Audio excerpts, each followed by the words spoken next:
Hi, welcome to our channel where we share the most intriguing stories. A quiet lake, a cabin inherited, 25 guests, one perfect plan. But when a steel gate slams shut on a public road, one man finds himself in a war not of bullets, but bylaws.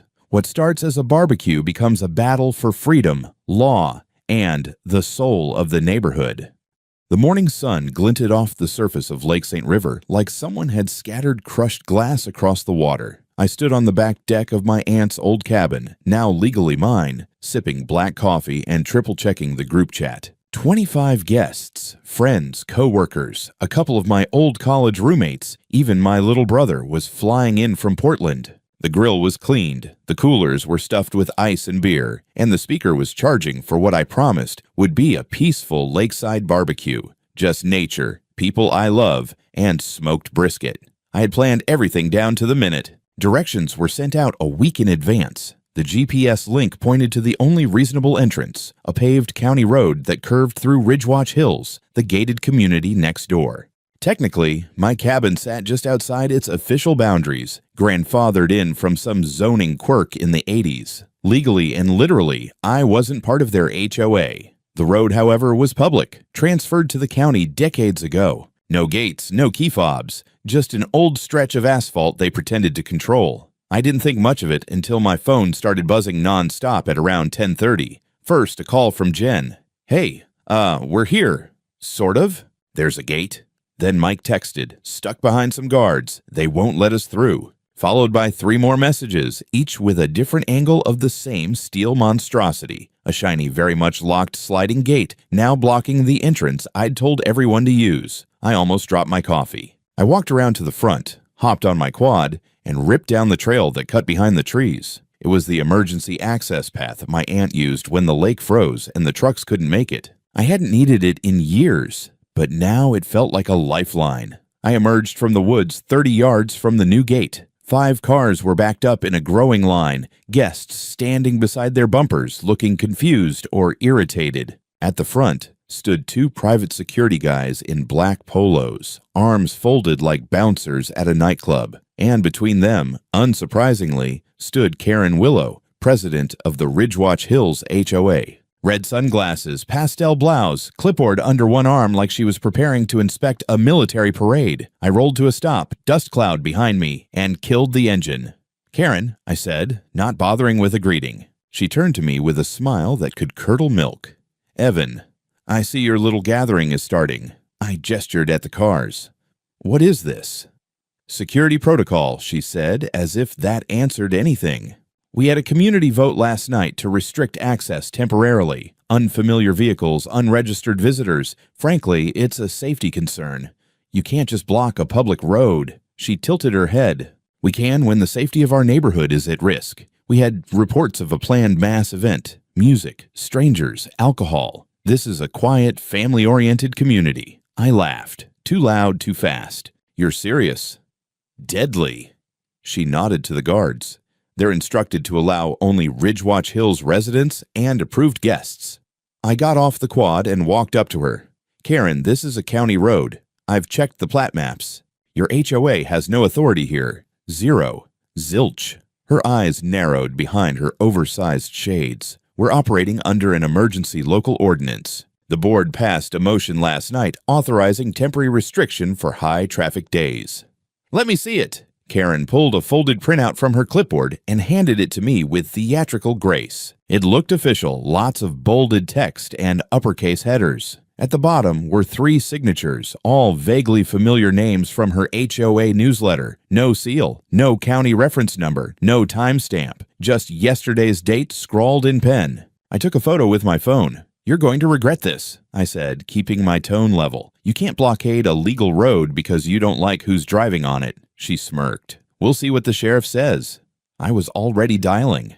Behind me, the growing crowd of my guests had clustered near the roadside, clearly irritated. Some were filming. One of the Ridgewatch guards shifted uncomfortably. Karen remained frozen in place like a suburban gargoyle. As the phone rang, I switched to speaker. My lawyer, Julia, picked up on the second tone. Julia, I said, not bothering with pleasantries. Put me on record. Ridgewatch Hills just locked a public road with 25 of my invited guests blocked out.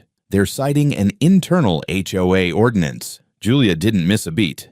That's unlawful obstruction. Has law enforcement been called? On it now. Good. While you're waiting, take detailed photos of the gate, the guards, the people present, and any posted signage. Also, get names. If they claim any legal authority to enforce this, we'll need their basis. Karen flinched when she heard the word unlawful. I turned the phone slightly so her voice could carry through. Tell her, I said to the air, what happens if a private entity impedes public right-of-way? Civil liability for starters, Julia said calmly. Potential criminal charges if it's intentional, and if they interfered with emergency access, that's another can of worms. Karen waved her hand dismissively and turned to walk away, but not before tossing over her shoulder. Your guests can wait until the matter's resolved. We're not opening anything until the board says so.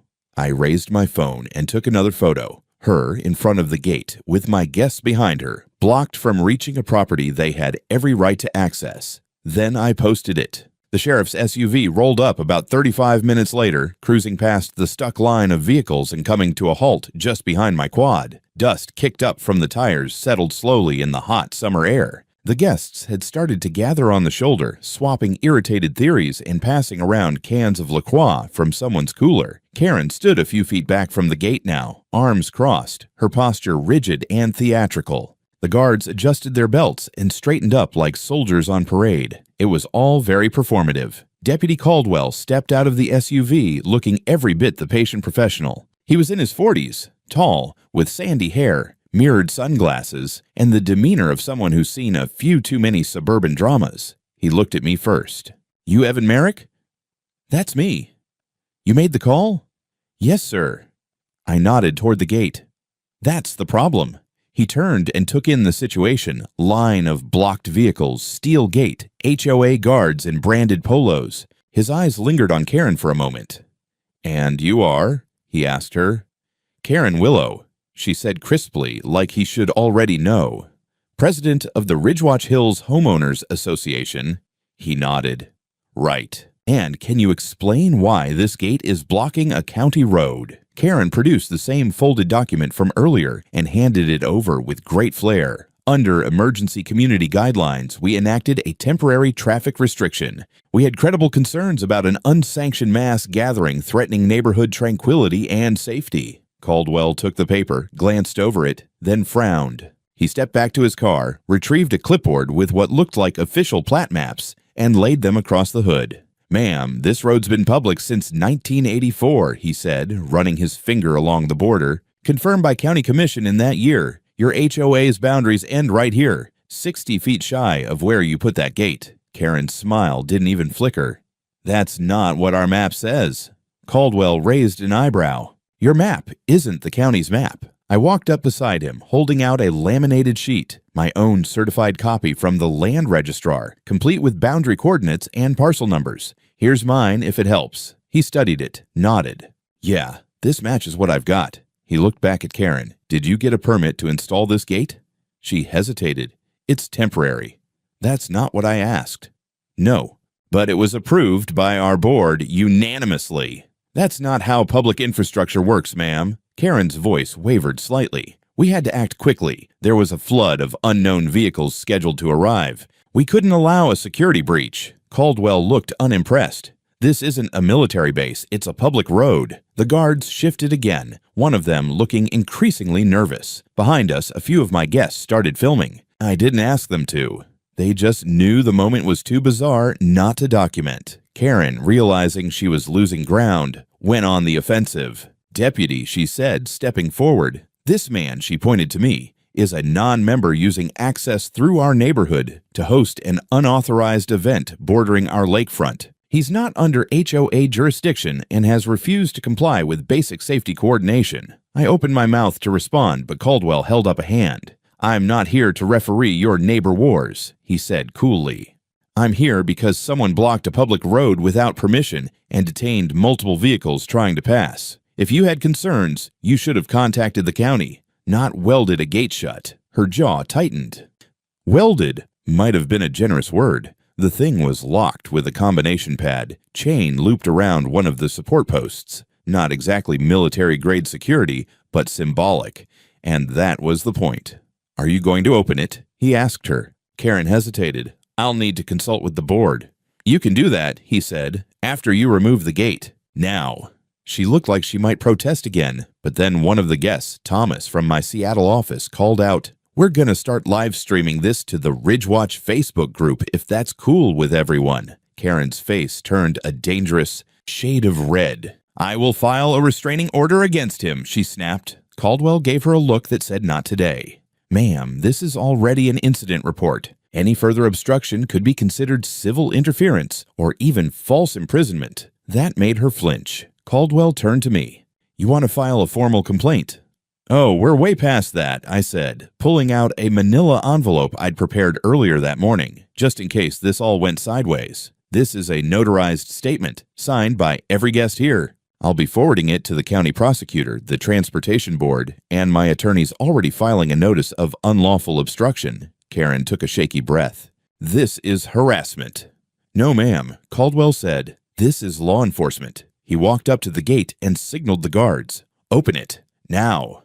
The guards looked at Karen, then back at the deputy, clearly torn. Finally, one side and entered the combination on the padlock. The chain dropped with a clink. The gate rolled open. 25 guests started slowly driving through, waving, some honking. One guy leaned out his window and sarcastically called, "Thanks for keeping the roads safe, Karen." Karen didn't respond. She turned, stormed back toward her golf cart, and peeled off toward the Ridgewatch clubhouse, heels clicking like an angry metronome. Deputy Caldwell handed me a card.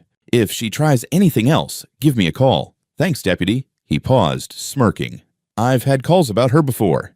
That didn't surprise me. Not in the slightest. By the time the last of the guests had made it down the winding path to my lakefront cabin, the mood had shifted. The music still played, burgers still sizzled on the grill, and the beer flowed, but everyone knew they had walked through something absurd, like they'd passed through a portal into HOA-flavored purgatory. Even the kids seemed to notice, whispering, "Was that the gate lady?" while sneaking chips under the dock. I tried to enjoy the rest of the day. I really did. But something about Karen's smug composure when she walked away, it stuck under my skin like a burr. She hadn't just tried to control traffic. She'd tried to control people. My people. And, judging by the little show she put on for Deputy Caldwell, she was just getting warmed up. The next morning, I woke up to 12 new emails and a half-dozen text messages. They all said roughly the same thing. "Have you seen this?"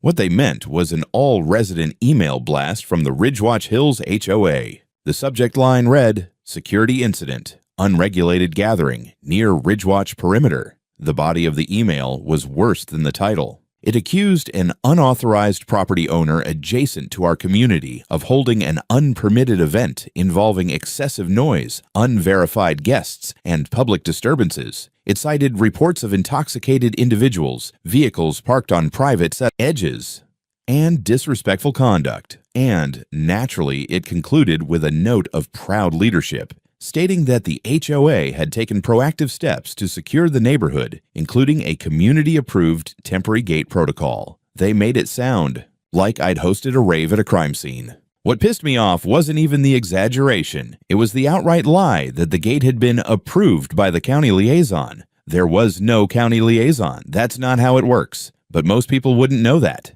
And Karen was counting on it. I sent the email to Julia and got a one-word reply: defamation. Meanwhile, Ridgewatch Hills scheduled an emergency board meeting for that evening. The invite went out to residents only, but the flyer somehow ended up in the hands of 3 of my guests who'd grown up with HOA parents. One of them texted me a photo of it, underlining the line that read, "Proposed resolution, full restriction of Ridgewatch access roads to HOA members and authorized vendors only." In other words, Karen wanted to make yesterday's stunt permanent. I knew I had to move fast. While they were playing HOA politics, I decided to go higher. By noon, I was on the phone with the County Department of Transportation. I explained what had happened, submitted all photos, the deputy's report, guest statements, and most importantly, my own parcel documents and the county road designation paperwork I'd been sitting on since the day I inherited the cabin. They weren't thrilled. Turns out the road, Lakeview Crest Road, had in fact been handed over to the county in a legal transfer signed in 1984. It had remained public ever since. Maintenance was county funded, signage was county installed, and the installation of any gate, barrier, or checkpoint required a permit filed in triplicate, reviewed by 3 agencies, and approved by a county board hearing, which, of course, had never happened. The DOT representative I spoke to, Angela, sounded irritated and vaguely embarrassed. "We didn't even know they had installed a gate," she said. "That's a liability nightmare." I asked if the county could force them to remove it. She hesitated. "If it's on public right-of-way, absolutely, but we'd have to verify the placement. If it's even 1 inch onto HOA land, they'll argue it's decorative. I measured it myself. It's 10 feet into the shoulder." She whistled. "Well, that's bold." Angela agreed to escalate it. She logged a formal investigation with the County Transportation Legal Division and said I'd likely hear from them within 72 hours. But I didn't wait. I went down to the Ridgewatch Clubhouse that afternoon. I knew the board meeting was scheduled for 6, but I wanted to catch them off guard. I brought copies of my documents, the county plat maps, and a printed-out version of their own bylaws, highlighted in yellow. The clubhouse door was open. Inside were 4 board members, Karen naturally, plus 2 men in golf shirts and 1 woman with an aggressively floral binder. I walked in like I was invited. "Mr. Merrick," Karen said, not even pretending to smile. "This is a closed meeting." "This is a legal intervention," I replied, handing her a packet of papers. "I've just filed a complaint with the Department of Transportation. You've installed a gate on public land and lied to your residents about it.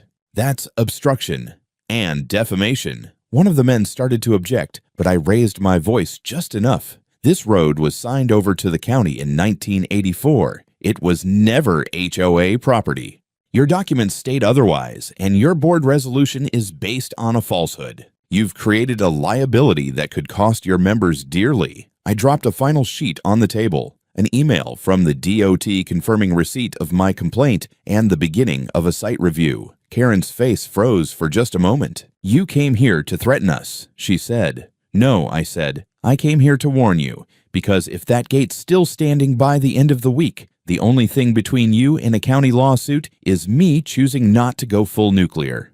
Silence. The kind that makes your skin prickle. I turned to leave. As I stepped out into the fading sun, I heard one of the board members whisper to another, "Why didn't we check the land use file?" Good question. By the time Thursday rolled around, I had a call scheduled with the County Transportation Enforcement Officer, a Dropbox folder filled with every scrap of documentation I could scrape together, and a front row seat to the implosion of Ridgewatch. Hill's internal credibility. The gate was still up, but the foundation under it had begun to crack, and I was about to drive a bulldozer through it. I spent the morning at the county clerk's office, sifting through dusty plat books and microfilmed land records with a kind but overworked assistant named Dana. After an hour and a half, she pulled a copy of the original 1984 road dedication file, complete with boundary coordinates, survey stamps, and, crucially, the county engineer's seal. It left no room for misinterpretation. The road had been deeded to the county as public right-of-way in perpetuity. Ridgewatch Hills had zero claim to it. Dana handed me a manila envelope. "You're gonna want this certified," she said. I was already heading to the notary's desk. When I got back to the cabin, I found 2 things waiting for me. A notification from the local news blog that they'd picked up the HOA gate standoff story from a viral Reddit thread. One of my guests had apparently posted a Karen blocks Lake Road rant, and a ping from Julia, my lawyer, saying she'd obtained a copy of the map Ridgewatch had used to justify the gate installation. I opened the email, and then I stared. At first glance, it looked like a standard parcel map, but someone had digitally altered the boundary line, curving it just enough to make it appear as if the public road crossed into HOA territory. There was a tiny HOA logo in the corner, and an even tinier disclaimer in 8-point font, for community reference only, not for legal or survey purposes. Julia had already overlaid the forged map with the official county survey. The difference was obvious and damning. "This," she wrote, "is not just manipulation. This is attempted fraud." I forwarded it to Angela at the DOT and to the county legal office. Then I called a friend at the St. River Ledger who owed me a favor from years ago, back when I helped him debug a crashed data server at 2 a.m. By sunset, the side-by-side comparison of the real map and the fake HOA map was on the front page of the paper's digital edition, accompanied by photos of the gate, screenshots from Karen's HOA email, and a quote from me that read, "This wasn't about safety. It was about control, and they crossed the line, literally and legally." The story spread like brush fire. Comments exploded. Local forums lit up. One post with 200 upvotes read, "Typical HOA power trip. This guy deserves a medal." Or a sledgehammer. But the best part, someone anonymously leaked a copy of the HOA board's internal meeting notes from the Monday night emergency session. In them was a line, buried deep under committee updates, that read, "Temporary restriction justified via adjusted community map. Approved by Karen. See draft revision doc." Draft revision, not original, not surveyed, not legal. Karen had walked herself into a perjury minefield with designer heels and a smug smile. The next morning, I brewed a pot of coffee and waited. At 9:05 sharp, a black SUV marked County Infrastructure Compliance pulled up to the Ridgewatch gate, followed by a white sedan with state plates. Out stepped a county inspector, a DOT compliance lawyer, and a third man with a clipboard and an expression that said he didn't enjoy being dragged into suburban nonsense before breakfast. I followed them at a safe distance, staying on public land, of course. Karen was already outside, dressed like she was hosting a fundraiser brunch. She greeted them with a wide smile that didn't reach her eyes. The conversation began civil, but 10 minutes in, I could see her gesturing wildly at her printouts while the compliance officer pointed calmly at a map on his tablet. It wasn't going well for her. Eventually, one of the county officials spotted me and walked over. "Mr. Merrick," he said, "we've reviewed your documents, your complaint, and the county's own surveys. You are correct. That gate sits entirely within public right-of-way." I nodded. "So what happens now?" "We'll be issuing a formal cease and desist to the HOA today. They have 48 hours to remove the structure or the county will do it and bill them." "And the false map."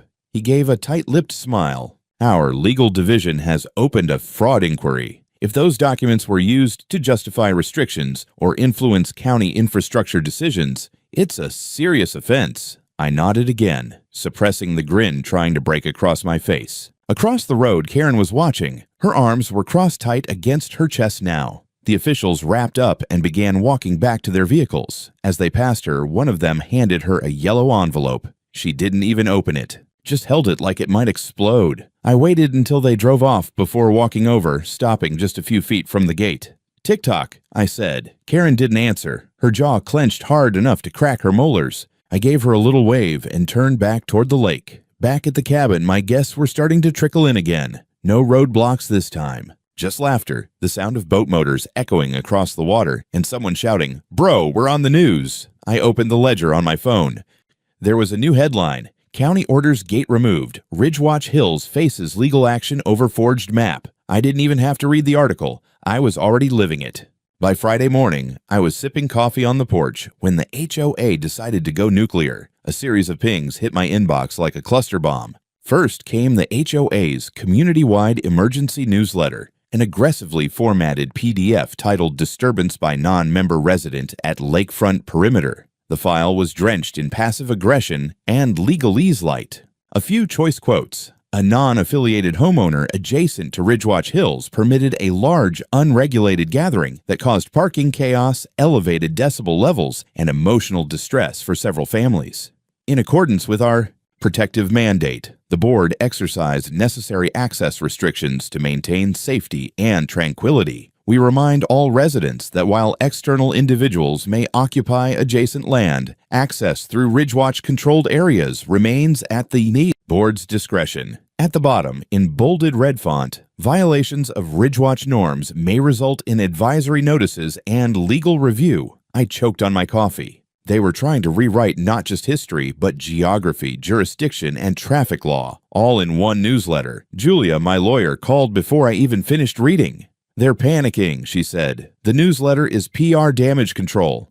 But the moment they distribute false legal interpretations as policy, they step into libel and public deception. We need to respond. In public. We didn't have to wait long. Within hours, several Ridgewatch residents forwarded the same message to the county and local news outlets anonymously, expressing concern that the HOA was blatantly lying about public infrastructure and weaponizing their communications. 1. Even wrote, "I didn't sign up to be part of a HOA militia." That same afternoon, another twist dropped. Karen posted a video. I wish I were joking. It was clearly shot on her front porch, framed like a fireside address. She wore a deep navy blazer with the HOA pin front and center, a serene backdrop of trimmed bushes and hydrangeas behind her. Her voice was soft, but the message, purely Orwellian. In times of uncertainty, Ridgewatch Hills must protect its borders. We believe in welcoming our neighbors, but we must also ensure the safety of our children, our elders, and our collective peace. Some individuals have exploited outdated land records and legal loopholes to circumvent our shared standards.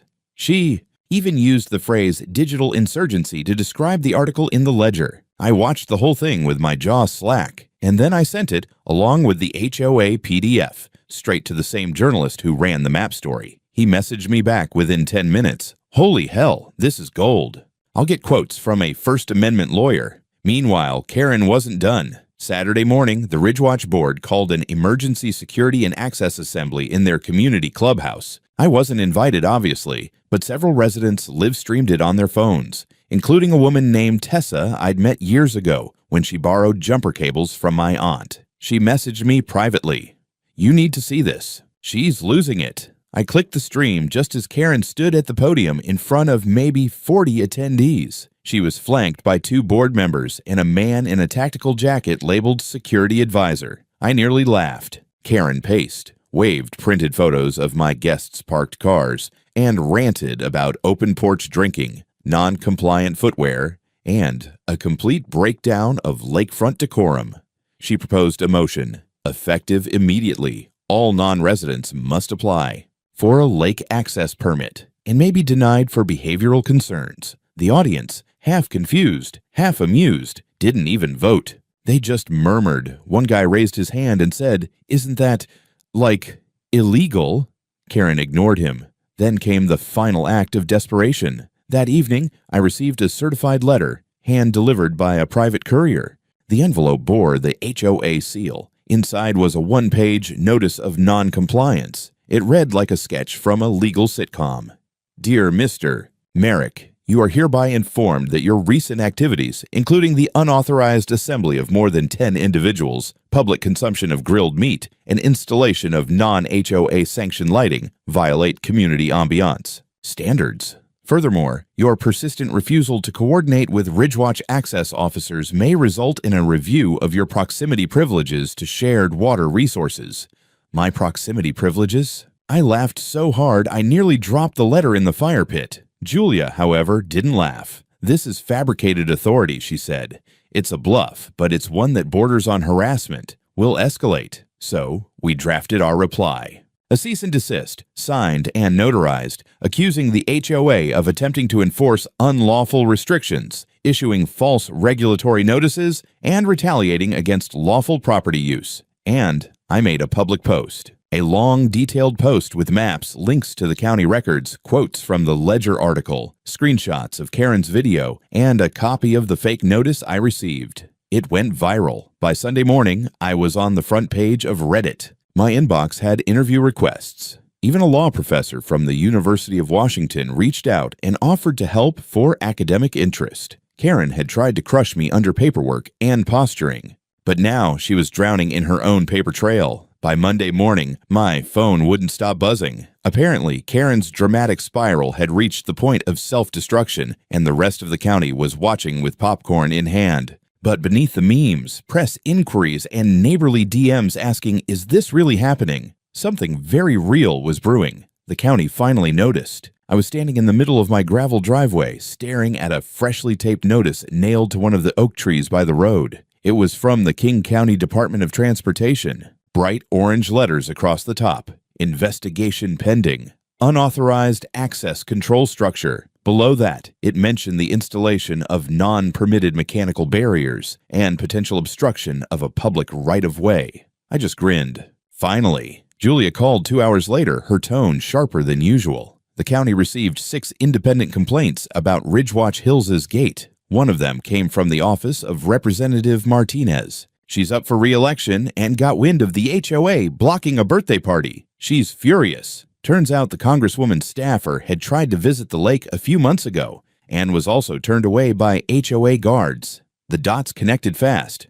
By midday, the HOA's shiny little fortress gate had a neon orange zip tie around it, signifying it couldn't legally be operated until the investigation concluded. Karen, of course, wasn't about to obey. Around 2 that afternoon, I heard the faint beep of the gate opening. I walked over, not even trying to be discreet, and saw one of the Ridgewatch security volunteers, a retired dentist named Marvin, fiddling with the keypad. The moment the gate opened, I snapped a picture. 2 more shots, the motorized mechanism in motion and the orange notice still flapping in the wind. Then I walked up and asked, "Marvin, you know this gate's under county order, right?" He looked like a kid caught with his hand in the cookie jar. Karen said it's fine. She said she cleared it with legal. I didn't respond. I just emailed the pictures straight to the county investigator. That evening, Julia called again. "We got it," she said. "Public records show the HOA never filed for a permit to erect any structure on that road. 0 documentation. What's more, get this. The original easement deed from 1986 states the road was transferred to county jurisdiction in perpetuity. They never had the right to gate it. Ever. Now we were in uncharted territory. We weren't just dealing with Karen's overreach. We were looking at systemic fraud. The next step was escalation. Julia filed an official injunction request through the county's civil court, aiming to not only force the removal of the gate, but also investigate the HOA board's actions under RCW 36.75-R070, the Washington Code dealing with public road obstruction. That came with civil penalties, not just for the HOA, but for individual board members. At the same time, I sent out a group message to all 25 guests from the original party and asked if they'd be willing to submit written statements. 23 replied yes within the hour. The other 2, they were out of the country and offered video testimony. Each statement was sharp, detailed, and damning. One woman described how her 6-year-old cried in the car for 20 minutes after being yelled at by a gate guard. A startup engineer mentioned how his pregnant wife had to use a gas station bathroom 20 minutes away because they couldn't get in. A retired veteran from Spokane wrote that the experience reminded him of checkpoints in war zones, not birthday parties in Washington. I bundled all of it, redacted names for privacy, and submitted it to the county prosecutor's office. Then I called the local news station. That night, Channel 7 News at 9 ran a segment titled "Gatekeeping at the Lake, HOA Faces Legal Firestorm." They aired clips from Karen's video speech, superimposed over maps from the county database showing the road's true jurisdiction. They even ran a short interview with me, standing near the zip-tied gate. I was calm, measured. Karen, however, wasn't. The next morning, I woke to an aggressive banging on my dock. Not the door, the dock. She had marched to the lakefront, red-eyed, accompanied by 2 of her board lackeys, and was holding a laminated document like it was the Constitution. She yelled across the water, "We are issuing a final notice! You are not permitted to host unsanctioned gatherings that affect HOA serenity." I didn't even get up. I just hit record. Karen looked straight at the camera and shouted, "This is a private lake. You have no rights here." 10 minutes later, the sheriff arrived. I had texted the footage before he pulled in. Karen saw the cruiser, dropped her armful of notices, and tried to walk off like a kid ditching school after pulling the fire alarm. The deputy stopped her. He read her the county code. He asked if she was aware the gate had been ordered locked. He asked if she had knowledge of anyone tampering with a structure under county restriction. She froze. I don't know what the deputy told her after that. They moved out of earshot. But I do know this. Karen didn't return to Ridgewatch that night. One of her board members drove her out in a black SUV just after sunset. The gate stayed zip-tied. And for the first time in weeks, the lake was quiet. But it wasn't over. It was Wednesday when the silence broke. I had just finished coffee on the back deck, watching the fog roll across St. River Lake, when Julia texted, "They filed a complaint against you." Attached was a scanned letter. The HOA, in a last-gasp effort, had formally accused me of defamation, inciting unrest among residents, and cyber harassment. They even had the nerve to attach screenshots of local news articles and my social media post linking to public county records as evidence. I didn't even bother calling Julia. I walked to the living room, opened the curtains, and saw it. A notice posted on my mailbox. Cease and desist order, Ridgewatch Hills Homeowners Association. Except I wasn't a member, never was, never will be. At this point, it felt like parody. But things escalated fast. By noon, I got a call from a real county official, someone from the Office of Public Integrity. They were already investigating the HOA board for unauthorized road modifications, and my recent evidence had pushed it into criminal territory. Would you be willing to testify under oath? They asked.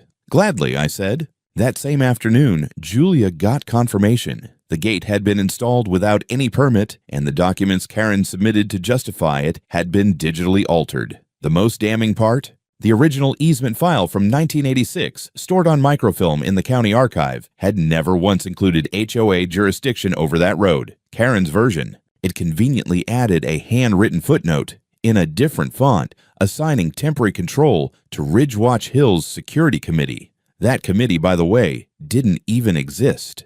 Julia turned this into a legal weapon. Charges of document falsification, obstruction of access, and public misrepresentation. We filed everything with the county prosecutor and submitted our request to formally dissolve the current HOA board. Meanwhile, something unexpected happened. Several Ridgewatch residents, folks who once waved from their porches and then vanished once the drama began, started reaching out. Quietly at first, emails, then voicemails. One woman, Linda, said, "I never supported the gate, but Karen threatened to fine us if we didn't sign off on the new road policy." Another man, Don, left a message. "She told us you were trying to bring in unregulated Airbnb traffic and that you'd turn the lake into a public campground. We see now that was all fear-mongering. Turns out Karen had built her power on intimidation and false claims, and now the cracks were showing." Friday morning, I woke up to find Channel 5 News parked at the HOA's administrative trailer, basically a glorified shed. Reporters surrounded Karen's car. A drone buzzed overhead.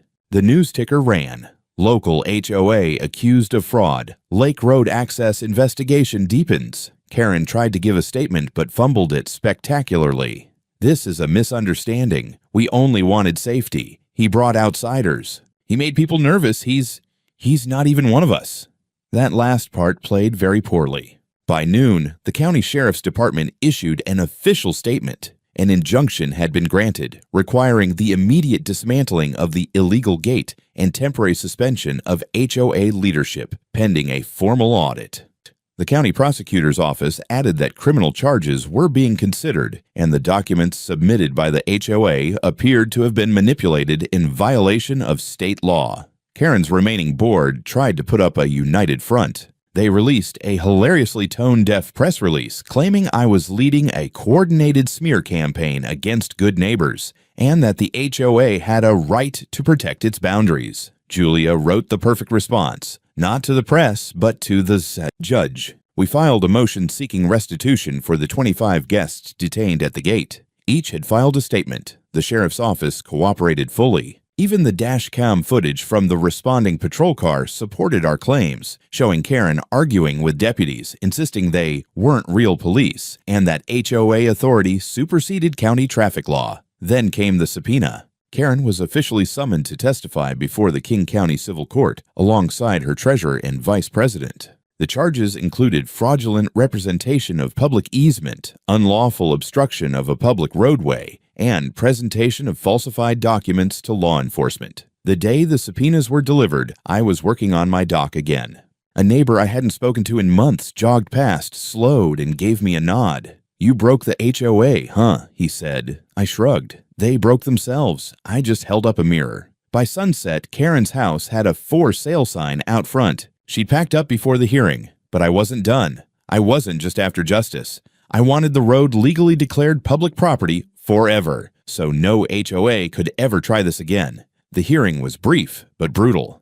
Karen, pale and trembling, sat before the judge as county officials presented every falsified document, every manipulated map, every statement from my guests. Her lawyer barely spoke. The judge ruled the gate illegal, the road public, and issued fines. Karen was charged with fraud and obstruction. That afternoon, under supervision, workers removed the steel gate. A crowd gathered. Reporters filmed. I stood nearby, arms crossed, watching the end. Karen sobbed in the background, hiding behind sunglasses. Her reign was over. The county formally recorded the road as a permanent public access route. A new sign went up: public right-of-way, open access. Residents clapped. A new HOA board was announced. I hosted another lakeside party that weekend, this time with 50 guests, sheriff included. The lake was ours again.